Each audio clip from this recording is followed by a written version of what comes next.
शिरगाव येथे ज्या ठिकाणी लयराई जत्रोत्सवाच्या दरम्यान काल मध्यरात्रीनंतर 2:30च्या सुमारास चेंगराचेंगरी झाली, तिची जागा लयराईचे धोंड जे भक्त असतात ते तळीवर जातात आंघोळीसाठी आणि परत होमकुंडाकडे येत असताना आमच्या समोरच पुढे होमकुंडाची जागा आहे.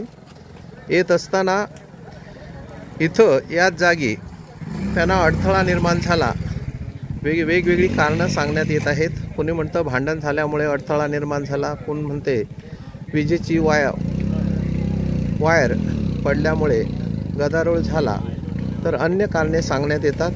येथे दाटीवाटीनं असलेली ही दुकाने मुख्यतः या चेंगराचेंगरीला कारण असंच म्हणावं लागेल. कारण अरुंद रस्ता असतानाही येथे दोन्ही बाजूला दुकाने थाटण्याची परवानगी देण्यात आली होती आणि हेच चुकीचं होतं. कारण 40 ते 50 हजाराचा भक्तजन आणि या अरुंद रस्त्यावरून जातानाच ही चेंगराचेंगरी झालेली आहे. इथं आपल्याला समोर दिसतात ती जे भक्त लयराईचे धोंड म्हणतो आपण त्यांना, त्यांच्या हातामध्ये असतात ती बेताची काठी, त्याला सजवलेलं असतं